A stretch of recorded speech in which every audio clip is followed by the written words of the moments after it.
नगर पालिका का अमला नीमच में एक जगह अतिक्रमण हटाने की कार्रवाई करने पहुंचा तो एक पूर्व पार्षद पति का रोद रूप जाग गया। इंजीनियरों को धमकाते हुए कहा कि मुझे 10 साल पहले वाला व्यक्ति मत बनाओ, नहीं तो मैं तुम सबके राज खोल दूंगा। कौन है यह पार्षद पति और क्यों दे रहा है नगर पालिका इंजीनियरों को धमकी? देखे यह खबर। नीमच के बंगला नंबर 32 में नगर पालिका का अमला लाव लश्कर के साथ अतिक्रमण हटाने पहुंचा तो रहवासियों से नगर पालिका के अधिकारियों की झड़प हो गई। रहवासियों ने अतिक्रमण हटाने का विरोध किया और इसके चलते पुलिस से भी तीखी झड़प हुई। बाद में नगर पालिका के इंजीनियरों से रहवासी उलझते रहे। इसी बीच पूर्व पार्षद पति जीतू तलरेजा भी पहुंच गए और उनकी नगर पालिका इंजीनियरों से जमकर कहासुनी हुई। इस दौरान पूर्व पार्षद पति जीतू तलरेजा ने नगर पालिका इंजीनियरों को धमकी देते हुए कहा कि आप मुझे 10 साल पुराना वाला जीतू तलरेजा नहीं बनाए।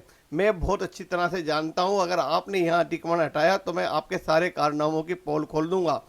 जीतू तलरेजा ने इस तरह की धमकी नगर पालिका के इंजीनियर ओपी परमार को दी। इस तरह से पार्षद पति रहे जीतू तलरेजा नगर पालिका के इंजीनियरों को धमका रहा है। आप भी सुनिए। परमार जी मेरी बात सुन लो, मैं स्पष्ट कह रहा हूँ आपको, मैं आपको बता रहा हूँ, मेरे को बहुत गुस्सा मत दिलाओ। मैं सीधा हूँ, जब तक सीधा हूँ। मेरे को 10 साल पुराना वाला जीतू मत बनाओ। बहुत बिगड़ा इंसान हूँ मैं इन मामलों में। पति जीतू तलरेजा द्वारा जब यह धमकी नगर पालिका के इंजीनियर ओपी परमार को दी तो वे यहां से चुपचाप निकल लिए। संबंध में पार्षद पति जीतू तलरेजा का कहना है कि यहां अतिक्रमण वाला क्षेत्र नहीं है। जिस मकान को तोड़ा जा रहा है वह नाली के अंदर की साइड बना हुआ है और क्राइटेरिया में आ रहा है। तलरेजा ने नगर पालिका इंजीनियर ओपी परमार पर भी सवाल उठाए और कहा कि जब ये उनका क्षेत्र नहीं है तो वे बार बार इस क्षेत्र में दखल क्यों दे रहे हैं। वे लगातार इस क्षेत्र में आते हैं और दखल देते हैं, जबकि यह क्षेत्र इंजीनियर रवीश कादरी का है। देखिए, अतिक्रमण का जो मामला नगर पालिका के संबंधित अधिकारियों द्वारा लाया गया था, पूरे बंगले में अतिक्रमण है और ये जो महिला है गरीब परिवार से महिला थी, इसके पति का अभी कुछ समय पहले ही एक्सीडेंट हुआ था, जिसके लिए इसके नीचे कोई शौचालय की व्यवस्था नहीं थी।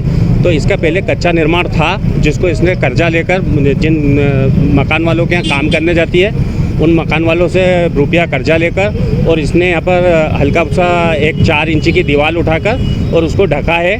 तो किसी प्रकार का कोई गलत निर्माण नहीं किया है और उसमें जो इनके पति को ऊपर नाल उतरने चढ़ने में परेशानी होती थी उसकी सुविधा के लिए, क्योंकि यह शौचालय हर परिवार को आवश्यक है, क्योंकि अगर शौचालय घर में नहीं है तो व्यक्ति जाएगा कहाँ।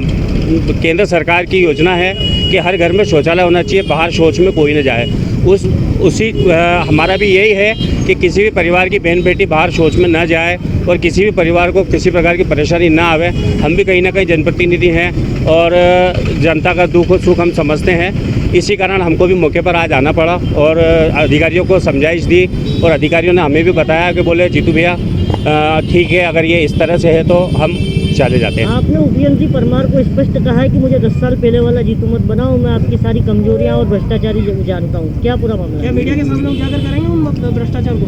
नहीं, भ्रष्टाचार नहीं। विकास जी बहुत अच्छा सवाल किया आपने। मैं इसका जवाब आपको बहुत संतुष्टि वाला ही दूंगा। जैसे कि जो मेरे को यहाँ पर अभी वर्तमान में जो हमारे जो उपयंत्री अधिकारी हैं कादरी जी का वैसे प्रभार था और कादरी जी न आकर परमार जी इंटरफेयर करते थे यहाँ पर समय समय पर कि मकान का काम बंद कर दिया जाए, मकान को ऐसे मत करो वैसे मत करो, ये कच्चा निर्माण मत करो।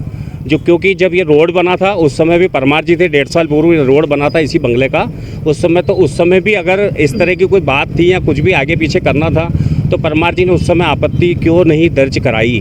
घंटे भर तक चले हंगामे के बाद आखिरकार नगर पालिका अमले को बिना कार्रवाई किए लौटना पड़ा। पार्षद पति जीतू तलरेजा के हस्तक्षेप के कारण नगर पालिका अमला कार्रवाई नहीं कर सका और जेसीबी लेकर लौट आया।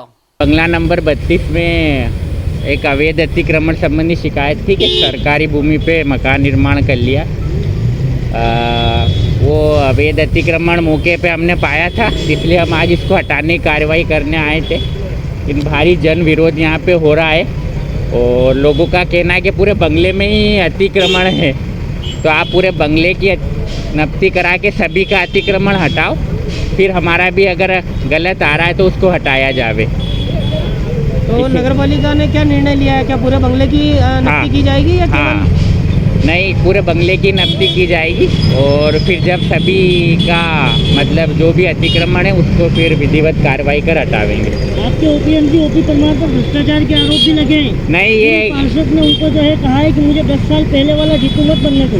क्या परमार साहब की यहाँ पे कहीं ना कहीं कार्यों में लापरवाही सामने आई क्या? नहीं, ऐसी कोई लापरवाही या ऐसा कोई आरोप प्रत्यारोप तो लगते रहते हैं, हम सरकारी कामकाज में होते हैं, पर ऐसा कोई भी आरोप सत्य नहीं है। क्या है कि इस तरह के स्थानीय अतिक्रमण या बंगले में अतिक्रमण की शिकायतें हम देखते ही रहते हैं। अब वो विधिवत नब्ती काफी देर तक यहाँ बहस चल रही थी। नगर पालिका के ओपीएमसी कर्मचारियों के भरोसे छोड़ के चले गए थे। क्या ओपीएमसी के पास डॉक्यूमेंट पूरे नहीं थे या ओपीएमसी को क्या नहीं, हमारे पास सामना क्यों नहीं कर पा रहे थे? डॉक्यूमेंट पूरे थे। हमारे पास पुलिस बल और अमला भी था, पर आप देख रहे हैं आप सभी लोग मौजूद थे। इतना भारी जन विरोध है। ऐसी स्थिति में हमको